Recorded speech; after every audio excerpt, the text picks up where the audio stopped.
this stringer from this area vertically, and we replaced it with this square tube that's also available from Viking, all milled with slots and everything in it. You're going to attach that in place of this. It's very simple, and you're going to go up from 4s to 5s as far as rivet size. There'll be the slots will be going towards the wall. We're going to get a shot of that in a second. And there's a couple of beveled ends. This one is beveled towards the wall, and this one will be beveled obviously with the rear firewall here, or the rear baggage. The tank itself, mounted, and put the springs on here and tighten these down, snug them down until you compress the springs that are on the clamps. Now you might want to be able to access these through the hole here, because it's nice to be able to move the tank up and down slightly in the clamps so that we can adjust the drain that we're going to put in here and make a hole for a drain. And if we want the drain to come through at a specific location, you can get standoffs, 1/8-inch pipe nipples in different lengths, but even then they're 1/2-inch increments, and if you want the drain to be flush or stick through a 1/4 inch or whatever you want, you might want to be able to adjust it. We're also going to add, and we're not going to do that until we know the rotation. We're starting to put on hoses, and we have located our drain, but once that's all done, there are some tapped holes underneath here. We're going to grab one of them with a screw, and we're going to make a brace over to here. And that's just a piece of scrap metal we're going to bend up, and we're going to rivet it here, and we're going to screw it here, and that this takes all the vertical forces of the fuel, and that little brace will keep it from moving back and forth. We just started to. We've installed our pre-filters to the tank. They're just quick disconnects, so that makes it easy in the future. You put some O-ring grease on these and get some new filters, and they just snap in. And then of course from here we're going to plumb the rest of it. Here's the 2 wires that go to your fuel gauge for the header tank, separate fuel gauge. And in a little bit we're going to talk about how to hook all the hoses and everything up. Now we're going to go out and do a little bit of prepping for the hoses that are going to run from the wings to this area. Alright, luckily for us, these were removable in this particular installation with Justin, because they had just been clecoed in. So what we did is we marked where we want to put the fuel lines through, and it ended up being from the top of it. This obviously sits in the plane against the wall. From the top down, you measure 1 3/8 to the center of the hole, and we're going to put a hole there, and we're going to put a hole there, and we're using a unibit for that. And then we're going to install the grommets, and we're going to do the same on the other side, same distance. So we end up with 2 holes here, 2 here, so a total of 4 holes in each unit, because obviously there's a left and a right in the airplane. And while we have it out, we also marked, we're going to pop through here for the so you can get a socket through to tighten up the flaps after this is installed.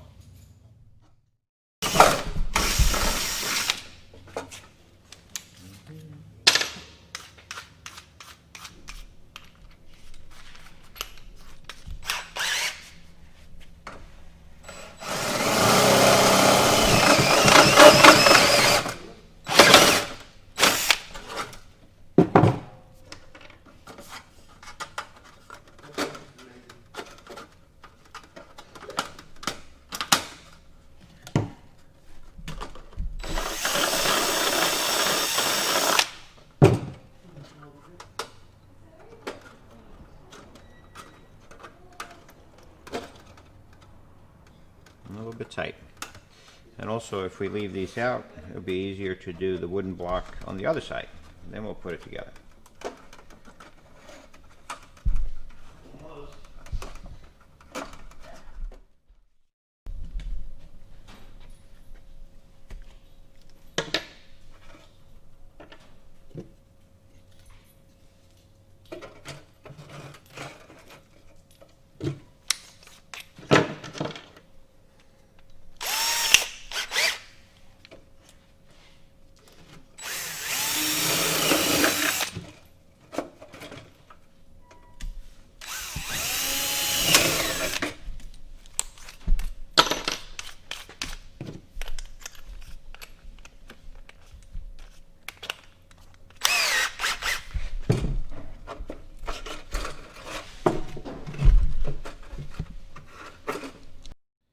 Good. All right, so like I said, we're lucky to be able to work on this on the bench, and if you haven't riveted these pieces in, maybe just take them out and do it on the bench.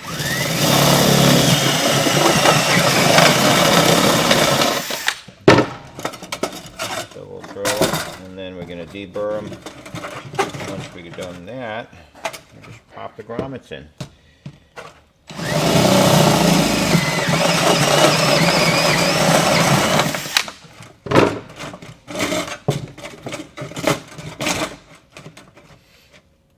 Okay, we got a cleco in the way here, but I can put this right on the edge. That'll work.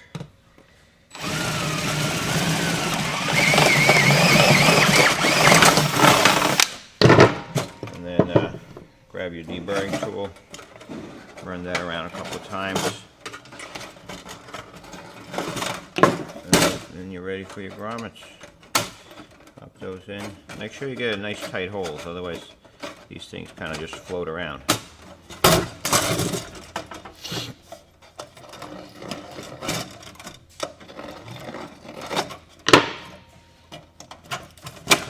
And then it's ready to go back in the plane. Like I said, we also put a hole here for our socket, and we're going to tighten up the flaps.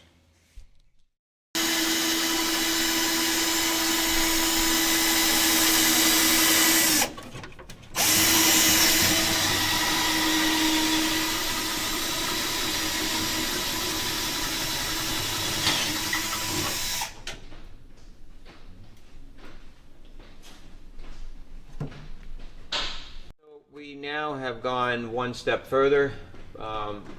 Obviously the airplane is not finished, so we can only do so much. Like, we're just terminating our hoses here, but they are the fuel injection hoses. We showed the grommets that we put in here, so we're going clear through. One trick to get through, even though it's, you know, the right size grommet, is just cut the hose at an angle so that it just goes through easy. And then we have a feed and a vent hose from this wing that just goes into the tank. The vent is, all four fittings go just into the tank. You don't have to select which ones, but you do have to have a vent from each tank and a feed line from each tank.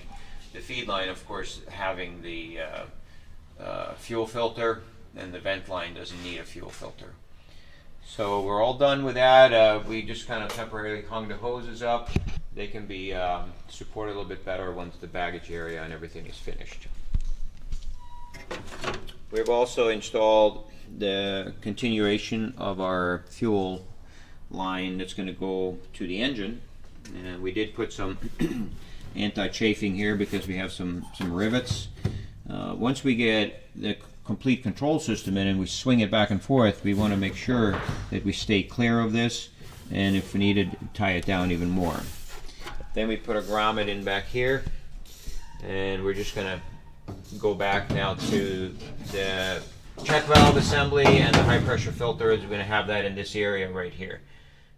So here's another piece that gets installed next. This one is usually assembled by us, and if you happen to just get the pieces, then that's fine too, because it doesn't really matter. It does go together. The inside of the block is all connected, so it doesn't matter, you know, if you want to rearrange things because it happens to be that the direction of your hoses are a little bit different, then that's fine. But the way this is set up now is we have fuel coming in from the header tank under pressure from the pump that's in the header tank, fuel coming in from the other pump in the header tank, and then there's a check valve here, a brass, high-end brass check valve with a Teflon seat, and the same here. So they double as additional check valves to the ones that are already in the pumps for redundancy. So any pressure that goes in here stays here. It can't flow back here, it can't flow back there. Now, pressure then goes out here and goes to the engine. So you can use either pumps and then fuel to the engine, or to the high pressure pump, filter, and then to the engine. There's another port back here that's blocked off. That's just used for whatever engine instrument you're going to use. And your engine instrument from Garmin or Viking Fuel or Dynon or Grand Rapids, they will come with the sender units, and those are the only ones that work with that instrument. So these are particular to the instrument, not the engine. That would then remove the plug, and you would screw this transducer in there, and wires would go to your instrument, and that would read fuel pressure on your gauge for the pilot. In addition to that, we have this last one over here. What that does is once fuel comes into this block and goes to the engine, then you shut the engine off, then you would have theoretically the 43 pounds of pressure, or the 3 bar would always be in that line because you have check valves here. And that will be okay. The only problem is in a couple of instances in which we have implemented this feature, the high pressure pump on the mechanic side of the engine, the mechanical pump, boosts the pressure to 2,200 pounds for the direct injection. If that pump were to leak back through the needle that holds and maintains that pressure, then the possibility when the airplane's parked of having a couple of 100 pounds of pressure getting into your rubber lines is there. Here's the mechanical pump right here, and the fuel line that goes to it is rubber, and it's designed for 100, 150 pounds or so, but it's not designed for 300, 400, 500 pounds. So if this pump that holds the high pressure on the stainless steel line were to leak back slowly overnight when the airplane's parked, we have to be able to get rid of that pressure, and that's what this is for. There's a 10 thousandths orifice in here, so any high pressure that leaks in here will then just bleed back to your header tank automatically. So then you would have usually no pressure, or maybe a couple of pounds of pressure on your instrument in the morning when you turn on the instrument, and as soon as you turn a fuel pump on, you instantly would have 43 pounds. So this is just all in all like a everything in one place type of thing to be able to do what we needed to do. It has a lot of fittings and all that, but basically all it does is fuel in, fuel to the engine, and then it had the bleed feature.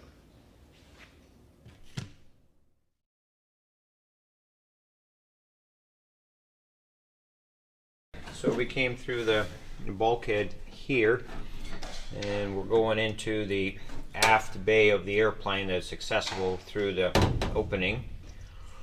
First thing is we have a quick disconnect high pressure fuel filter with the arrow pointing this way as far as the flow through the filter, and we just tied it to one of the rails here with a double tie, and then we go to the block that we showed, the splitter block, or the check valve assembly as we also refer to that, and there's the exit going forward to the engine through the filter and then up front.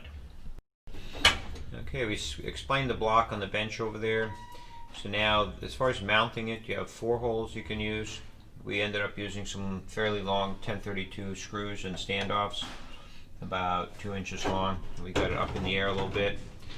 That gave us a straight shot for the filter to clear the airplane, and also got us up a little bit so we could get our hoses up to the fuel tank. So here's fuel pump number 1. And the fuel then goes through and into that check valve we talked about. We have fuel pump number 2, same thing, and then this is that bleed that bleeds back into the tank. So there's a 90-degree fitting underneath here where the bleed goes back into, and then back here we installed a drain, and let's talk about the drain separately. Alright, so the drain is it's up in here. What we've got is a pipe coming down from the tank, and then a hole in the floor. I like these drains because this is now the main drain for the whole airplane, which means that in this location, if you ever wanted to drain the whole plane, you could lock that open and put a big plastic tub underneath, and then you would be able to drain the airplane from one place. And you can also obviously use it as your water drain. So we came then through the floor with another 90 here. The pass-through fitting, of course, is in your firewall forward kit. The thing that we did a little different here, we haven't done before, but it worked out really good, is we put a piece of conduit right clear over the radiator. And we did that because we already had the radiator mounted and it just seemed like a good idea. You can also see the conduit coming out in the front here and made for a really nice pass-through of the hose. We then brought the hose up along the engine here and tied it to the engine. Eventually it came out here and we put it on with the A-dowel clamp up here. So there are no breach in this hose other than where we're going through the floor to clear the landing gear.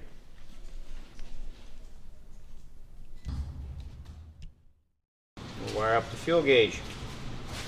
Yellow and red goes to positive. That's the fuel gauge for the header tank.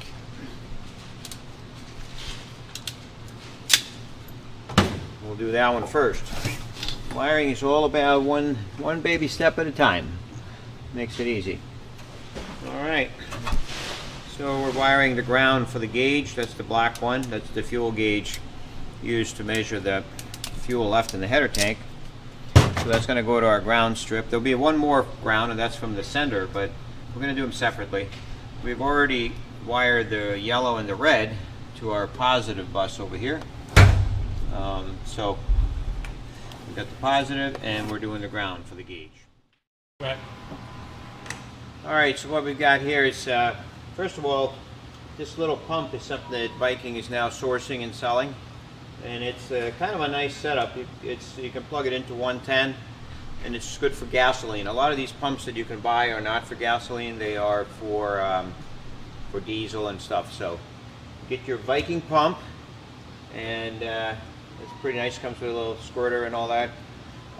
We're just like putting it into one of the hoses, happens to fit right inside there. Turn the switch on, and we're going to be watching our header tank meter or gauge. We're now filling up the header tank. As we do that, we're going to watch it and make sure that it's working. So we're now coming up on eighth of about a quarter of a tank, and I think we'll go to half a tank and we'll leave it there.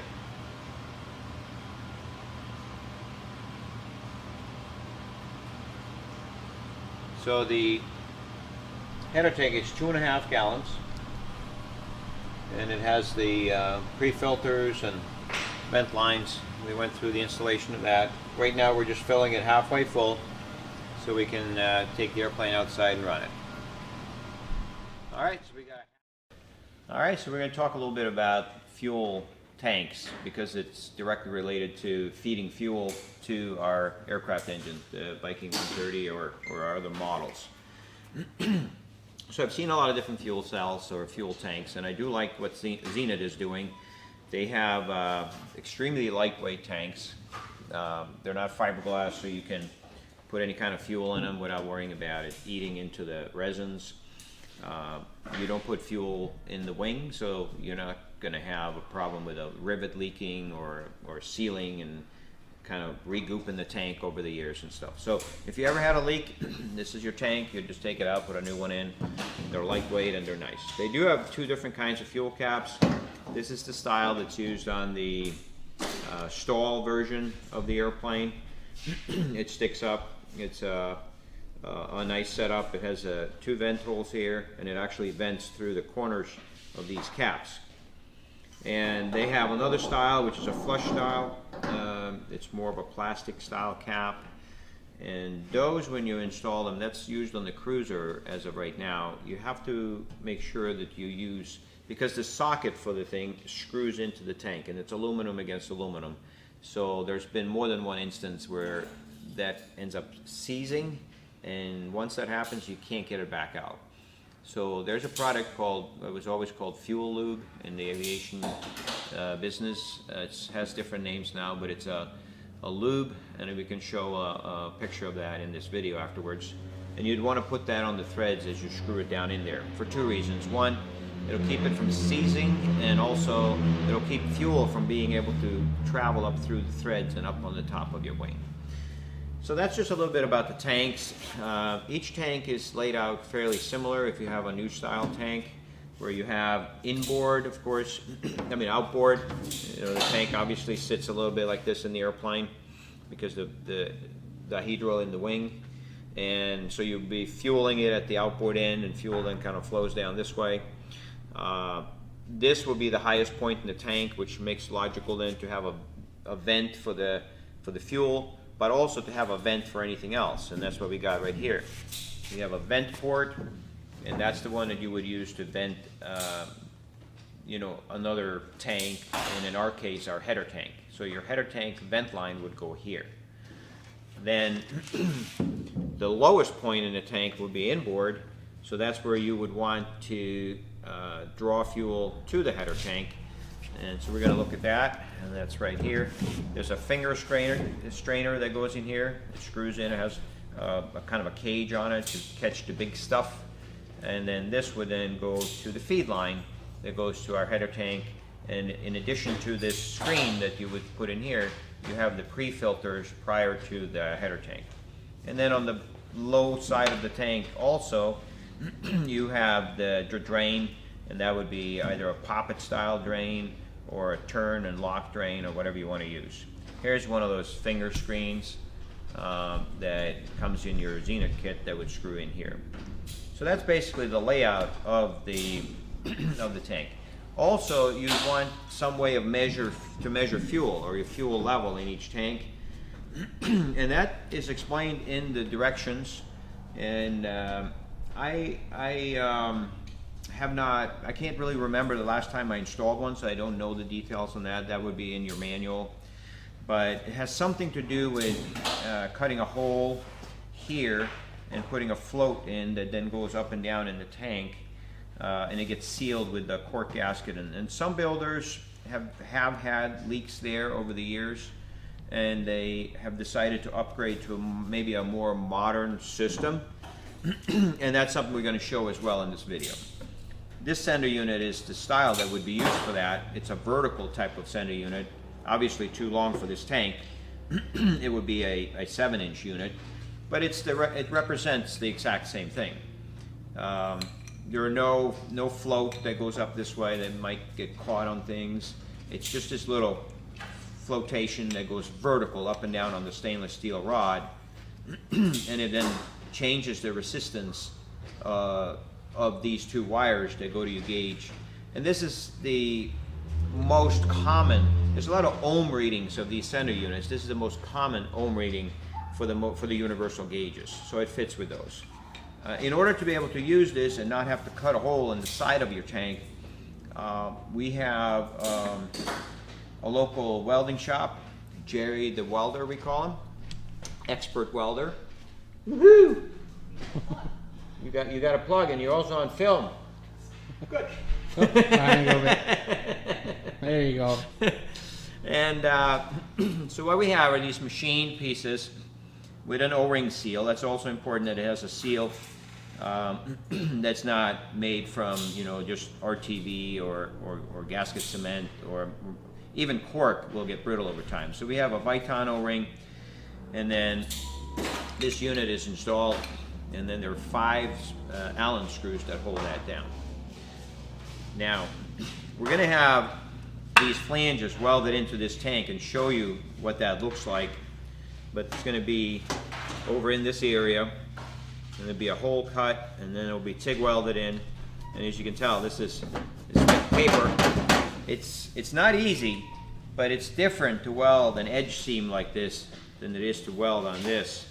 So hopefully Jerry the welder comes back with a nice weld job. All right, let's take a break.